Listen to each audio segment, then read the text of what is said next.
Assalamualaikum warahmatullahi wabarakatuh, teman-teman mahasiswa ilmu komunikasi. Kita sekarang sudah sampai pada materi yang ketiga, yaitu sejarah perkembangan buku. Pada slide pertama ini, kita melihat bahwa pembahasan kita berfokus pada sejarah perkembangan buku, mulai dari mesin cetak hingga era digital. Ini penting untuk kita pahami karena buku bukan sekedar media baca, tetapi merupakan alat utama dalam penyebaran pengetahuan dan pembentukan peradaban. Kalau kita lihat secara kritis, perkembangan buku sebenarnya berjalan seiring dengan perkembangan kekuasaan, agama, dan ilmu pengetahuan. Artinya, siapa yang menguasai produksi buku, dia juga punya potensi besar untuk mengontrol penyebaran pengetahuan di masyarakat.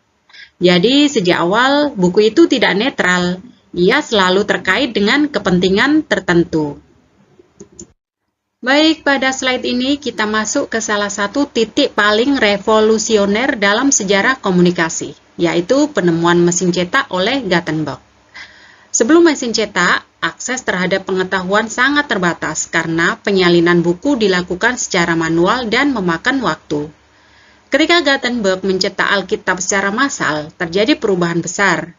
Pengetahuan menjadi lebih murah, lebih cepat diproduksi, dan lebih luas tersebar. Namun, di sisi lain, kita juga perlu berpikir kritis. Apakah penyebaran ini benar-benar merata? Faktanya, pada awalnya hanya kelompok tertentu yang tetap memiliki akses. Jadi, meskipun teknologi membuka peluang demokratisasi informasi, tetap ada struktur sosial yang membatasi siapa yang benar-benar bisa mengaksesnya. Kemudian kita sampai pada perkembangan percetakan di Amerika.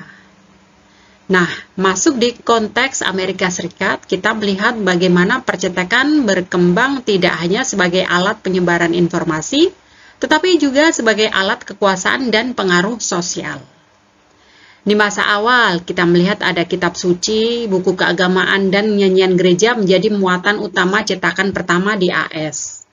Kemudian, tokoh Benjamin Franklin tidak hanya mencetak buku, tetapi juga memahami selera pasar dan memproduksi konten yang diminati masyarakat. Seperti Richard Almanac, ini menunjukkan bahwa sejak awal media sudah memiliki orientasi ekonomi. Selain itu, peran Franklin dalam mendirikan perpustakaan menandai lahirnya budaya membaca yang lebih luas.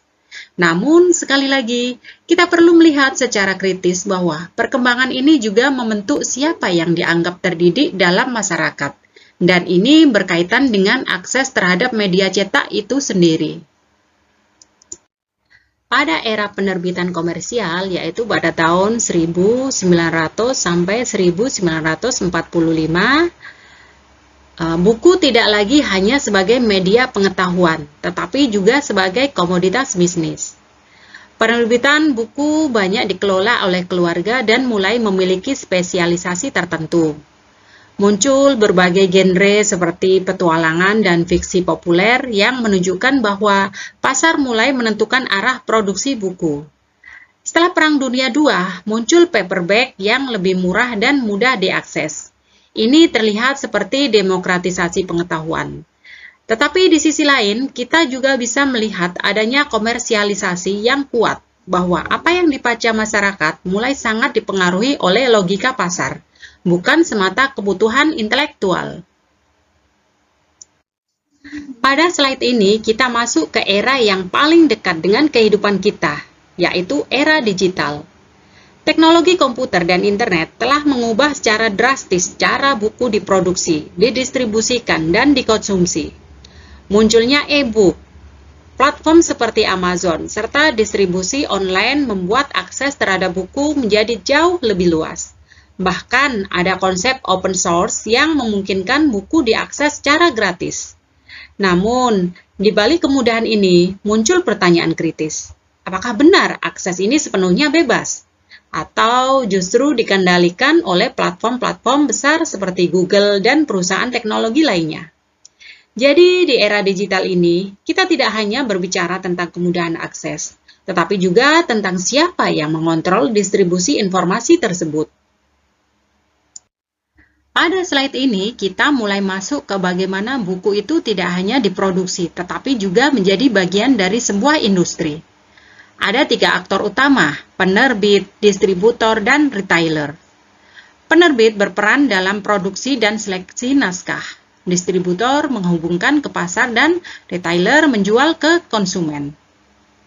Kalau kita lihat dari perspektif teori ekonomi politik media, struktur ini menunjukkan bahwa produksi informasi tidak pernah netral. Penerbit memiliki kekuasaan untuk menentukan buku mana yang layak diterbitkan, yang artinya mereka juga menentukan wacana apa yang beredar di masyarakat. Ini sejalan dengan pemikiran bahwa media cenderung mengikuti logika pasar dan kepentingan ekonomi. Selain itu, adanya segmentasi buku seperti buku dagang, buku religius, buku profesional, buku anak-anak, buku tes dan ujian, atau buku referensi. Itu menunjukkan bahwa pasar dibagi berdasarkan kebutuhan dan ideologi tertentu. Jadi, buku tidak hanya menyampaikan pengetahuan, tetapi juga mereproduksi nilai-nilai tertentu dalam masyarakat. Jika kita tarik ke konteks Indonesia, perkembangan buku sangat dipengaruhi oleh kekuasaan kolonial. Pada masa itu, penerbitan tidak dikuasai oleh pribumi, melainkan oleh Belanda, Arab, dan Cina. Ini menunjukkan bahwa sejak awal, produksi informasi di Indonesia sudah berada dalam relasi kuasa. Pada 1950-an, penerbit swasta bermunculan. Tetapi tetap saja perkembangan buku sangat dipengaruhi oleh situasi politik. Artinya, kebebasan dalam produksi buku selalu bergantung pada seberapa demokratis sistem politik yang ada.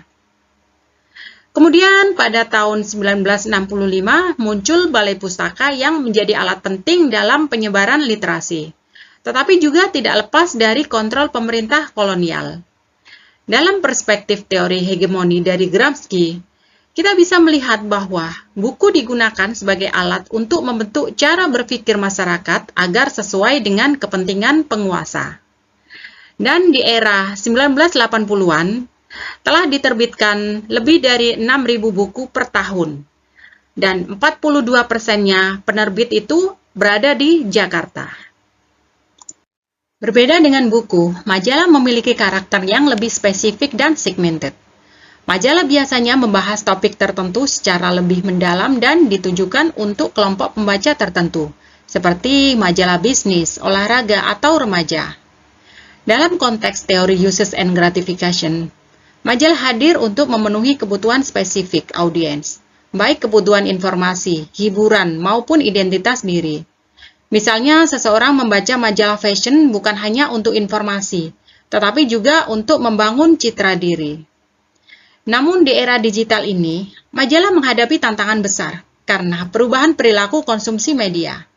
Orang lebih memilih informasi yang cepat dan instan dari internet. Ini menunjukkan bahwa media harus terus beradaptasi dengan perubahan audiens. Sejarah surat kabar. Dalam slide, Anda bisa melihat pada tahun 1690 sampai 1820. Surat kabar memiliki sejarah panjang sebagai media informasi massa, dari akta diurna di Romawi hingga perkembangan di Amerika. Surat kabar menjadi alat utama dalam menyampaikan berita kepada publik. Menariknya, munculnya penny press menunjukkan bagaimana media mulai berorientasi pada pasar. Dengan harga murah dan konten yang lebih sensasional, surat kabar menjadi lebih populer dan menjangkau masyarakat luas. Jika kita kaitkan dengan teori agenda setting, surat kabar memiliki kekuatan besar dalam menentukan isu apa yang dianggap penting oleh masyarakat.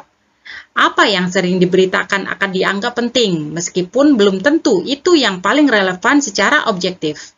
Jadi, media tidak hanya menyampaikan realitas, tetapi juga membentuk realitas sosial.